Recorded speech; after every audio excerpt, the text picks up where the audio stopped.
Hey, it's Gordon. Welcome to the bench. We're going to continue our entry-level series, and we talked about basic skills to repair a Brazilian rosewood handle, replace a horn, fix a chip. Now let's talk about basic tools. So let's get into it. Stick with me.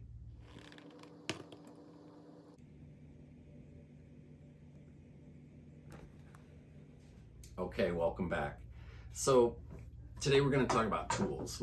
I want to maintain that same theme of basics, right? We're not getting into the exotic stuff. We're not getting into the expensive things. We're not talking about collections or anything of that nature. It's a matter of, I want to fix a hand plane handle or a hand plane knob every now and then.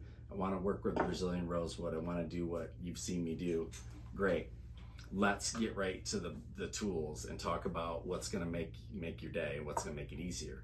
Number one, it's the rasps. I'm doing a lot of handwork. You have a lot of curvature and a lot of detail here, and so it's really going to come down to finesse and cut and the tools that help you do the job. So let's come on in and take a closer look, and let me talk about my number one most favorite tool. This is the one you're going to buy at the end of the video, and it's an Iwasaki rasp. So come on. So let's talk about geometry first and the difference between these files. The most common thing out there in the market is going to be basic machinist files. So if you're in grandpa's garage, automotive area, or anybody that's working with metalwork, farm work, equipment, you're going to find basic metalworking files like flat files, bastard files. They're just a machinist cut, and they're for metalworking. The tooth is going to be a little bit different. This is a woodworking file, so it's a little more open, but it's the most common thing that's out there that you're going to find. Doesn't work well with wood because it's going to load up.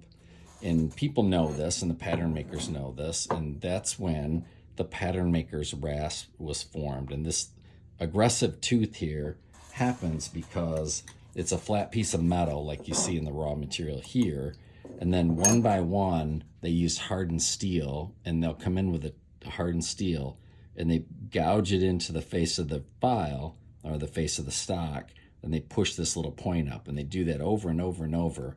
This one is manufactured robotically or with automated equipment, so all of the teeth, or the stitching they call it, are very even, they're staggered, and they're super uniform.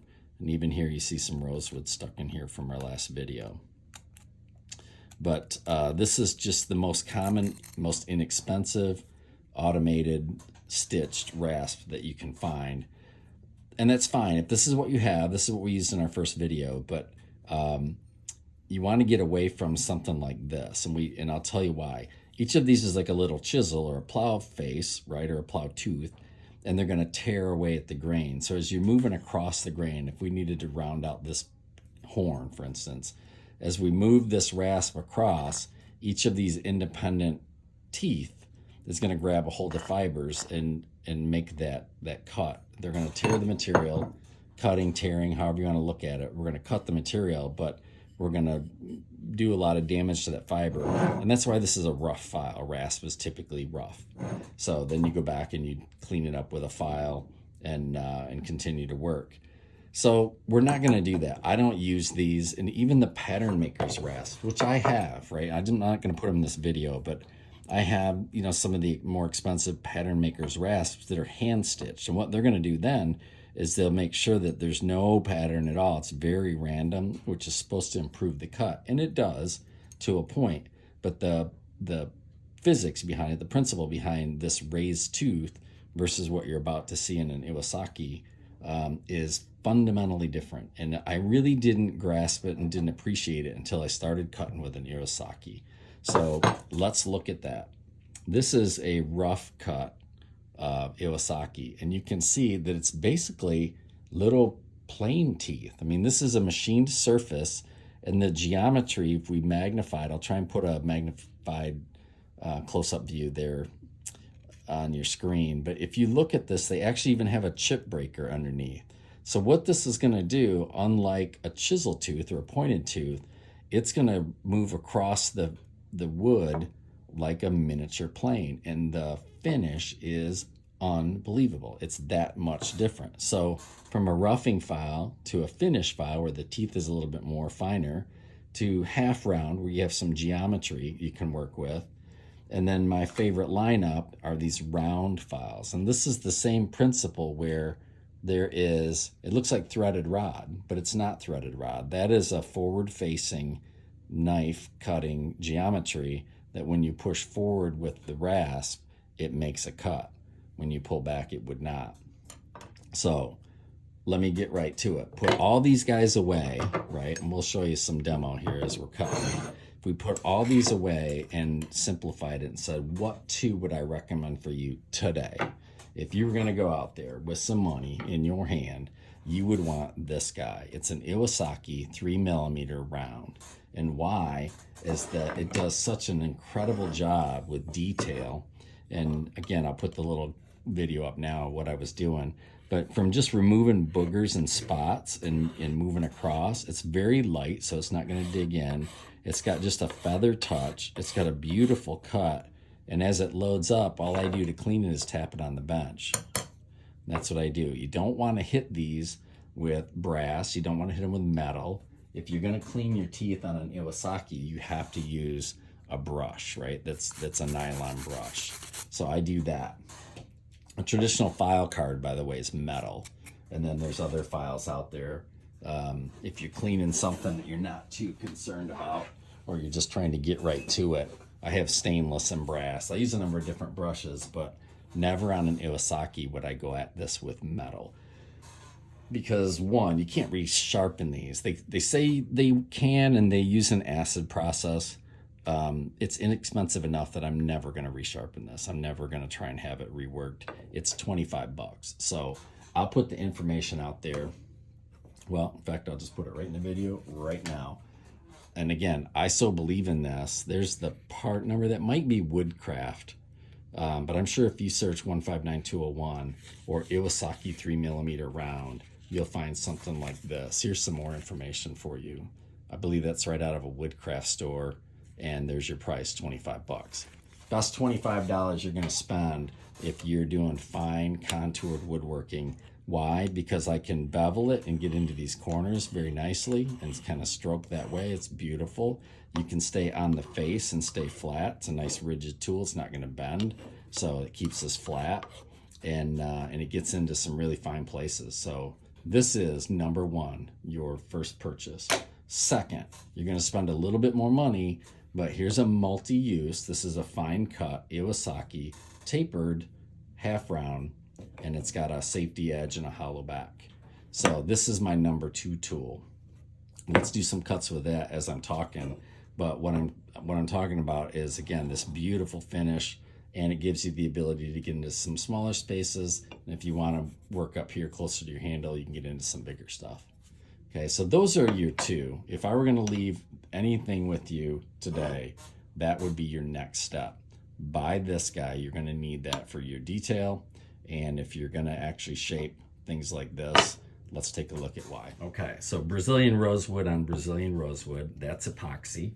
You zoomed way in. I would go at it with my 3mm, and that's a 3mm round, and I can work very gently and lift that epoxy off of there. And what I'm trying not to do is to get into the geometry of the wood.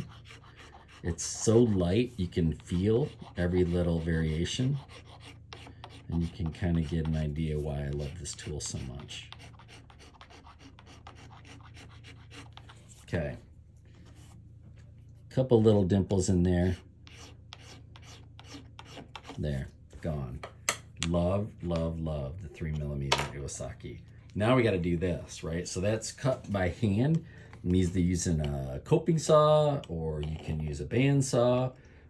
However you get to this point, you still have to radius this thing out. So now I'm using an Iwasaki. This is that tapered half round, one of my favorite tools. I'm going to put my hands here and protect the surface, but you can tell by the sound it's actually making a cut. Maybe you can't tell by the sound, but I can tell by the sound. It's just different than a rasp. And if we were to zoom in on that, you can see what it's doing to the wood, right? It's a nice open, planar cut. And look at the shavings, right? tell me those aren't little miniature hand plane curls. That's the difference. When I run an Iwasaki across my material and I run a rasp with pointed, grippy teeth, the results are different. So there's really about all I need to do to make the case for Iwasaki. I'm lifting the pressure off just gently. And this is the fine cut too, right? So I'm going at a big block of wood with a fine cut. So what you need are these two to get started. And frankly, I could do 90% of what I do with these two tools. Okay, what do we have? As long as we're doing show and tell, here's a half round, and that's a roughing cut. And there you see those teeth.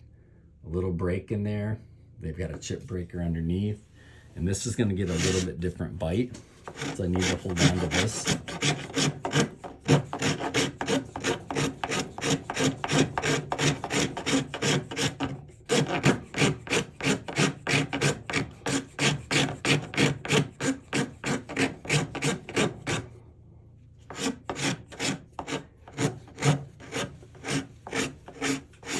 And you can see that we're making some great progress.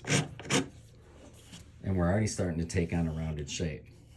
Okay, and I want to be careful. I'm being a little aggressive here, but I don't want to get into this handle. So I'm going to kind of stay away from this right here. But again,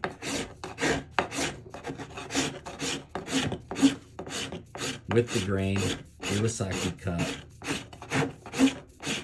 great control. I can feel, I don't know, I'm not a violin player, but I can feel the different angle when I roll this.